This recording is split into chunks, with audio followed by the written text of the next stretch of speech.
સુરેન્દ્રનગરના મૂળચંદ ગામ નજીક પત્નીની જાહેરમાં છરીના ઘા મારીને હત્યા કરવામાં આવતા સમગ્ર પંથકમાં ચકચાર મચી છે। પતિ અને પત્ની વચ્ચે છેલ્લા 4 વર્ષથી ભરણપોષણનો કોર્ટમાં કેસ ચાલી રહ્યો હતો। મળતી માહિતી મુજબ કોર્ટમાં મુદત પૂરી કરીને પત્ની સોનલબેન પોતાના માતા સાથે રિક્ષામાં ઘરે પરત ફરી રહ્યા હતા।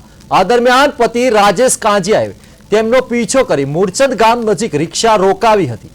બાદમાં બંને વચ્ચે બોલાચાલી થતા પતિ ઉશ્કેરાઈને छरी वडे पत्नी पर हुमलो कर्यो होवानो आक्षेप छे। पत्नीने बचाववा पड़ेली तेनी माता अने रिक्शा चालकने पण छरीना घा मारवामां आव्या हता।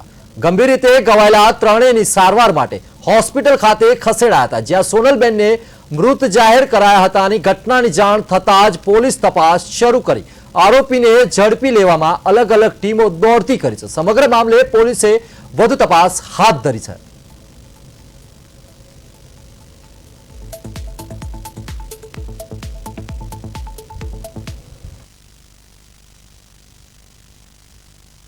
કે આપણી બેનને શરીરના ઘા માર્યા છે જમાઈ અને 27 થી 28 ઘા માર્યા છે અને 2 જણાને ઘાયલ કર્યા છે અને પછી ટીબી હોસ્પિટલમાં દાખલ કરવામાં આવ્યા છે અને જમાઈ છે એ ગોદા મારી અને ફરાર થઈ ગયા। શું નામ છે જમાઈ?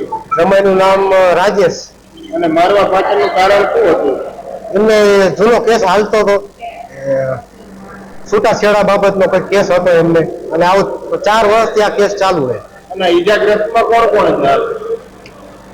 એ એક એમના મમ્મી છે અને એક રિક્ષાવાળા। પોષણનો કેસ હતો। આરસી મહેતા એડવોકેટ તરીકે હું એફપીએ થયો હતો એમાં, અને આજની તારીખ હતી અને કોર્ટે બધા આવેલા હતા।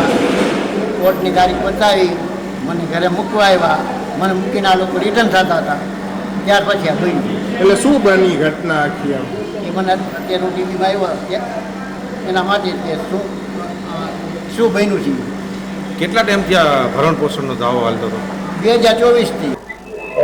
અમારા ગામની દીકરી હતી, એ રિક્ષામાં એના મમ્મી ને બંને જઈ રહ્યા હતા। રિક્ષા ચાલક બાઇક ચાલક આવીને રિક્ષા રોકી અચાનક શરીર વડે હુમલો કર્યો અને ગંભીર ઈજા પહોંચાડી છે। ત્રણેયને ટીબી હોસ્પિટલ ખાતે હમણાં સારવાર માટે લાવી રહ્યા છે અને પોલીસ તંત્ર પણ આવી ગયું છે અને કડકમાં કડક કાર્યવાહી કરી ગુનેગારને ઝડપી લે એવી।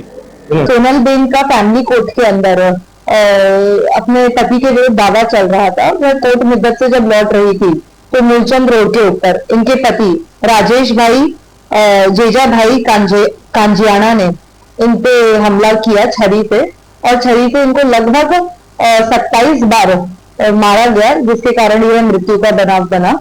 और इसके साथ ही जो रिक्शा चालक थे सोनलबेन के साथ, उन पर भी हमला किया गया और सोनलबेन के साथ उनकी माता थी, उन पर भी हमला किया। तो पुलिस ने इसी तरीके से फरियाद दाखिल की है।